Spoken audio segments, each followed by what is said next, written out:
Xin chào các bạn đã trở lại với phân tích game. Với yêu cầu rất nhiều từ các bạn, Subnautica đã ra mắt phần tiếp theo là Subnautica Below Zero. Mình đã từng làm một video phân tích về phần 1 và một video dự đoán cốt truyện dựa theo bản demo của Below Zero. Nhưng nay trò chơi đã ra mắt chính thức và đi kèm với rất nhiều cải thiện và thay đổi. Và trong video này, ta sẽ cùng tìm hiểu xem ở phần mới này, câu chuyện trong Subnautica sẽ ra sao. Phát triển và phát hành bởi Unknown World Entertainment, ra mắt bản chính thức vào tháng 5 năm 2021. Cho đến nay, trò chơi đã có hai phần là Subnautica và Subnautica Below Zero, mang phong cách sinh tồn thế giới mở, không cần phải đi theo những nội dung nổi tiếng như đại dịch zombie hay là thảm họa tận thế. Subnautica lại chọn một cách nhẹ nhàng, sáng tạo hơn khi đưa chúng ta rơi vào biển sâu, một môi trường được cho là vô cùng mới mẻ và không kém phần bí ẩn. Với nền tảng đồ họa không cần phải quá hoành tráng nhưng vẫn thể hiện rõ được vẻ đẹp của môi trường biển, và đặc biệt là âm thanh của trò chơi sẽ cho ta cảm giác như đang thật sự hòa mình vào một cuộc phiêu lưu. Và với mùa hè này, nếu bạn là fan của những tựa game sinh tồn thì Subnautica là một sự lựa chọn hợp lý. Cũng như các bạn đã biết thì cách đây hơn một năm, phân tích game đã có một video dự đoán cốt truyện của Below Zero. Và cho đến nay, khi trò chơi đã ra mắt chính thức, thì ta cũng biết rằng nhà phát triển Unknown World Entertainment đã thay đổi khá nhiều chi tiết trong cốt truyện mà họ dự định làm trong bản demo. Một vài chi tiết thay đổi rõ ràng nhất và ta biết là tên của các nhân vật. Khi trong bản demo, ta có Sam Goodall và Robin Goodall, thì trong bản chính thức, tên của các nhân vật đã thay đổi thành Sam Ayu và Robin Ayu. Chi tiết thay đổi thứ hai là trong cốt truyện của bản demo, Sam vẫn sống tại trạm không gian và hỗ trợ cho Robin để tìm kiếm người đồng nghiệp mất tích. Còn trong bản chính thức thì Sam đã chết và Robin đã rời trạm không gian để tìm hiểu thông tin về cái chết của Sam. Nhưng cho dù có một vài thay đổi trong bản mới thì nhìn chung, vũ trụ của trò chơi vẫn được bảo toàn. Do Subnautica đến nay đã có 2 phần và vũ trụ của nó tuy nhiều thông tin nhưng cũng khá dễ hiểu. Và trước khi chúng ta đi tìm hiểu sâu hơn về vũ trụ của trò chơi, thì mình sẽ tóm tắt lại diễn biến cốt truyện của Subnautica Below Zero. Mọi chuyện bắt đầu với Robin Ayu, một nhân viên của công ty Cineworld thuộc tập đoàn Onterra, quyết định tự mình xâm nhập vào hành tinh 4546B một cách bất hợp pháp. Mục đích là để điều tra về cái chết bí ẩn của người chị gái Sam Ayu.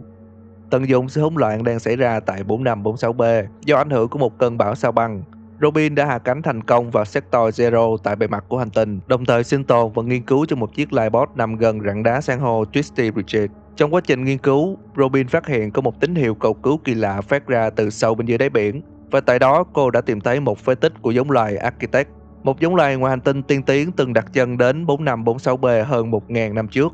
Sau khi tìm hiểu xung quanh, Robin nghe thấy một giọng nói bí ẩn phát ra từ sâu bên trong. Giọng nói này là của một thực thể vô hình và nó yêu cầu cô giúp đỡ nhằm tìm một vật chủ mới trước khi dữ liệu của nó bị xóa hoàn toàn. Robin đồng ý với giọng nói và cho phép nó truyền dữ liệu vào thiết bị PDA của cô. Tiến sâu hơn vào bên trong, Robin tìm thấy những khối lập phương xanh và đặc biệt là một khối lập phương khổng lồ, cũng chính là nơi mà giọng nói này phát ra.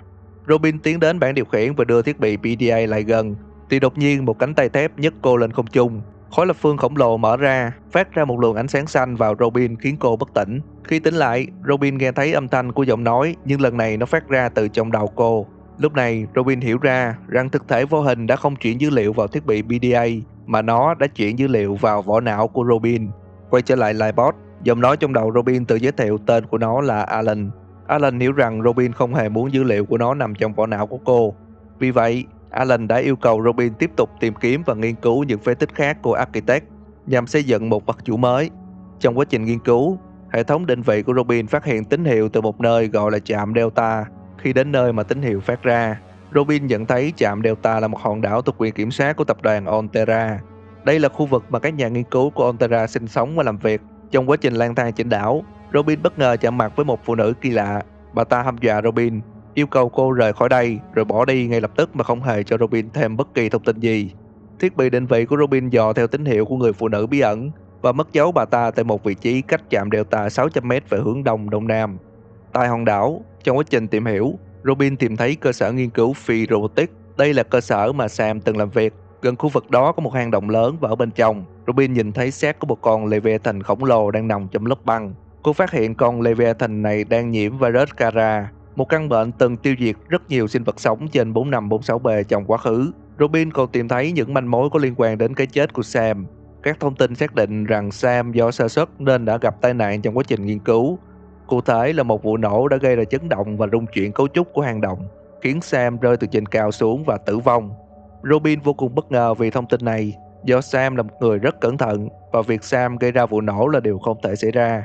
Robin cảm thấy có điều gì đó bí ẩn đằng sau nên cô quyết định đi tìm người phụ nữ để tìm hiểu thêm thông tin.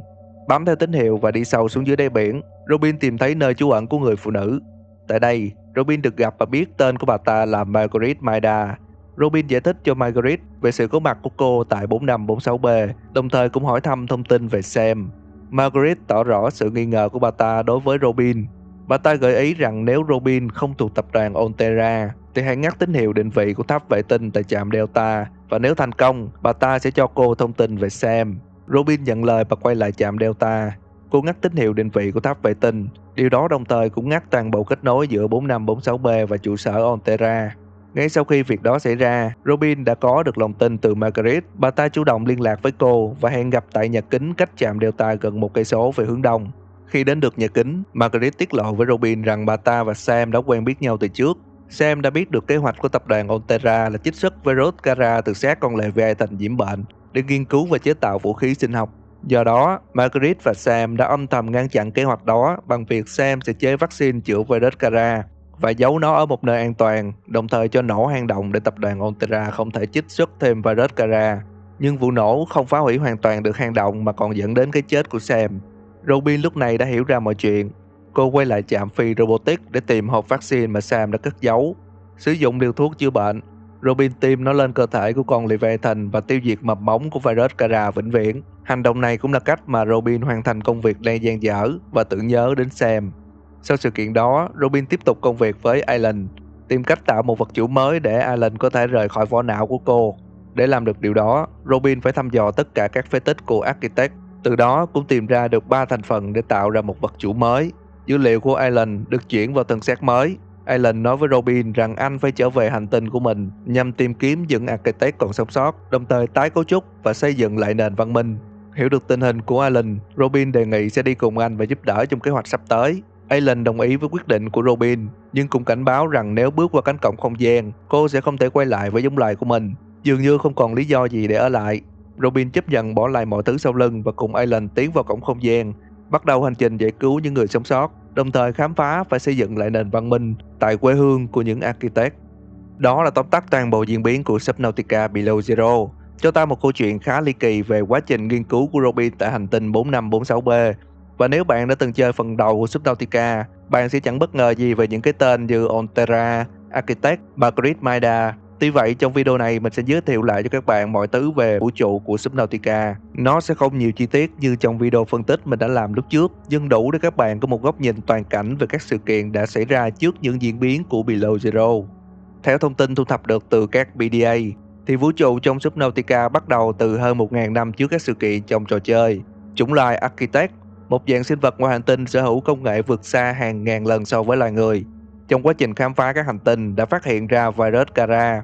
Do sai sót trong quá trình kiểm dịch đã khiến virus Kara lây nhiễm sang hành tinh của họ. Với tình hình virus lây lan quá nhanh, giống loài Architect đã thiết lập các cơ sở nghiên cứu vaccine ở nhiều hành tinh khác nhau, trong đó có 4546B. Các nhà khoa học Architect đã phát hiện ra rằng các loại sinh vật thuộc giống Leviathan ở 4546B sở hữu một loại enzyme có khả năng miễn nhiễm với virus Kara. Các Architect bắt giữ một con Leviathan hoàng đế và 7 quả trứng của nó để nghiên cứu. Sau khi trích xuất enzyme 42 từ Leviathan hoàng đế, do nó đã 1.600 tuổi, nên enzyme 42 đã mất đi hiệu lực miễn nhiễm. Từ đó các nhà khoa học suy luận rằng những con Leviathan trẻ hơn sẽ tạo ra loại enzyme mạnh hơn, và thế là họ chuyển sang nghiên cứu 7 quả trứng. Nhưng Leviathan hoàng đế là một loài đặc biệt, trứng của nó không thể phát triển trong môi trường phi tự nhiên. Vì thế các nhà khoa học chuyển hướng sang những loài Leviathan khác. Điều này dẫn đến một sự kiện đặc biệt là 2 con Leviathan rồng biển sau khi bị mất trứng đã bám theo và phá hủy toàn bộ cơ sở nghiên cứu. Sự kiện này đã vô tình khiến virus Kara lây lan cho toàn hành tinh 4546B. Virus đã quét sạch rất nhiều Architect và sinh vật sống khác trên hành tinh. Những Architect còn sống sót đã tìm cách thực hiện giao thức di tản. Họ tải dữ liệu của mình và lưu trữ nó lên những khu nghiên cứu, đồng thời kích hoạt giao thức cách ly. Cụ thể, giao thức này là một khẩu súng laser khổng lồ, sẽ tiêu diệt tất cả những vật thể muốn tiến vào hoặc thoát khỏi 4546B. Chừng nào hành tinh vẫn còn dịch bệnh thì giao thức này vẫn hoạt động. Hơn 1.000 năm sau, công nghệ của loài người đã tiến xa ra ngoài vũ trụ. Với công nghệ cổng dịch chuyển, những quốc gia và các tập đoàn lớn bắt đầu khám phá và sở hữu nhiều hành tinh khác nhau, từ đó tạo nên các Giant Government. Nhưng có hai Giant Government mà chúng ta cần quan tâm nhất là tập đoàn Onterra và chính quyền Mongolian. Phi thuyền Legacy thuộc quyền sở hữu của chính quyền Mongolian. Trong hành trình khai mở những hành tinh mới, đã tìm thấy 4546b. Khi đang chuẩn bị tiếp cận bề mặt hành tinh, thì Legacy bị giao thức cách ly của Architect ngày xưa bắn hạ. Chỉ có 3 người trong phi hành đoàn sống sót, gồm Paul Togo, Park Togo và người lính đánh thuê Margaret Maida. Và trong thời gian sinh tồn tại 4546b, họ phát hiện ra virus Kara và chính họ cũng bị lây nhiễm. Trong quá trình tìm kiếm cách chữa, họ đã nghiên cứu trên một con Leviathan sát thủ bị thương, nhưng sau đó lại bị tấn công bởi một con Leviathan sát thủ thứ hai. Sự kiện này khiến cả 3 người tách khỏi nhau. Kết cục là Paul và Park chết, còn Margaret thì giết con Leviathan và sinh tồn tại Sector Zero. Tập đoàn Onterra đã biết được Mongolian vừa tìm thấy hành tinh mới nên đã cử con tàu Aurora đến 4546b với danh nghĩa là tìm kiếm phi hành đoàn của tàu Legacy, nhưng thực chất là muốn nghiên cứu về tài nguyên của hành tinh này. Aurora ngay khi tiến vào 4546b cũng bị tấn công bởi giao thức cách ly của Architect. Nó phát nổ và rơi xuống nước, và chỉ còn duy nhất một người sống sót là Riley Robinson. Đây cũng là nhân vật chính mà ta điều khiển ở phần 1 của Subnautica. Và theo như diễn biến của trò chơi, thì Riley đã liên lạc được với Leviathan Hoàng đế và tiếp xúc với Enzyme 42, đồng thời hủy giao thức cách ly và rời khỏi 4546b an toàn. Riley sau khi quay lại quê nhà Onterra đã tiết lộ cho tập đoàn này sự tồn tại của chủng tộc Architect và công nghệ tiên tiến của họ còn sót lại ở 4546b. Chính vì thế, Onterra đã xây dựng trạm không gian Sentinel trên quỹ đạo của hành tinh 4546b và cử những nhà khoa học xuống bề mặt để xây dựng các cơ sở nghiên cứu. 2 năm sau đó, các sự kiện trong Below Zero diễn ra. Đó là quá trình hình thành sơ bộ của vũ trụ trong Subnautica, dẫn đến các sự kiện trong cả hai phần của trò chơi. Ta biết rằng toàn bộ phần Below Zero xảy ra tại Sector Zero, một khu vực băng giá khác hoàn toàn với phần 1. Và trong Sector Zero, ta thấy rằng có sự trở lại của virus Kara. Nhưng hãy nhớ lại trong ending của phần 1, Leviathan Hoàng đế và những đứa con của nó đã thoát ra ngoài và lan truyền Enzyme 42 đi khắp nơi, đồng nghĩa với việc virus Kara đã bị xóa sổ hoàn toàn khỏi 4546b. Vậy thì tại sao ta lại có một con Leviathan bị nhiễm virus Kara nằm trong khu vực Sector Zero? Thật ra mọi thứ rất dễ hiểu. Ta biết rằng virus Kara đã xuất hiện ở 4546b hơn 1000 năm trước, và hãy để ý cấu trúc của con Leviathan bị nhiễm bệnh. So với những con Leviathan mà ta gặp thì con Leviathan này có cấu trúc vô cùng thô sơ. Có thể xác định rằng đây là một sinh vật đã từng sống ở 4546b từ thời của các Architect, và sau khi virus Kara bị phát tán, nó đã di chuyển đến Sector Zero và đóng băng ở đó. Như đã biết thì sau khi Onterra tìm ra virus Kara, họ đã sử dụng nó để nghiên cứu vũ khí sinh học tại Omega Lab. Phòng thí nghiệm này được tìm thấy ở phía đông trạm Delta. Sau sự kiện xem cho nổ tung hang động, thì Margaret cũng đã cho nổ Omega Lab để ngăn chặn không cho Onterra tiếp tục nghiên cứu về Kara. Bây giờ hãy phân tích đến Alan. Thông qua những cuộc nói chuyện thì Alan là sinh vật thuộc giống loài Architect, và cụ thể là một trong các nhà khoa học của Architect mà ngày xưa đã tự tải dữ liệu lên các trạm nghiên cứu. Trong phần ending, Alan cũng nói rằng anh chính là người chịu trách nhiệm cho việc những con Leviathan rồng biển phá hủy cơ sở nghiên cứu và lây lan virus Kara. Và việc Alan phải tìm cách tái cấu trúc lại giống loài Architect thực chất chính là để chuộc lại lỗi lầm khi xưa của anh. Vậy sau ending của Below Zero, câu hỏi đặt ra là ngoài Alan thì còn bất kỳ cá thể Architect nào còn sống sót trong vũ trụ hay không? Thì nếu các bạn chưa biết, xã hội của chủng tộc Architect rất đặc biệt. Tâm trí họ liên kết với nhau thông qua một mạng lưới chung, cũng giống như một dạng dữ liệu. Chúng có thể được lưu trữ ở bất cứ bộ nhớ nào. Với liên kết đặc biệt về tâm trí như vậy, một Architect hoàn toàn có thể cảm nhận được sự tồn tại của một Architect khác. Ta biết rằng giống loài Architect đã trải qua hơn 1000 năm dịch bệnh mà không có thuốc giải, nhưng hãy nhớ rằng họ có thể tự lưu trữ dữ liệu của mình. Vì vậy, theo giả thuyết của mình, không còn bất kỳ Architect nào còn sống dưới hình dạng vật lý, nhưng chắc chắn vẫn còn những người sống sót dưới dạng dữ liệu. Và với dữ liệu đó, Alan hoàn toàn có thể xây dựng cho họ một cơ thể mới. Và với vaccine của Robin, điều đó có thể đem lại sự an toàn cho toàn bộ chủng tộc Architect khỏi virus Kara. Và đó là giả thuyết của phân tích game trong vũ trụ cốt truyện của Subnautica Below Zero. Nếu có gì không hợp lý hoặc sai sót, các bạn comment bên dưới nha. Và nhớ như mình nói trong video chỉ là giả thuyết thôi. Đừng quên bấm like, share và theo dõi cho phân tích game. Mình là Gino và chúng ta sẽ gặp lại nhau ở video sau nhé.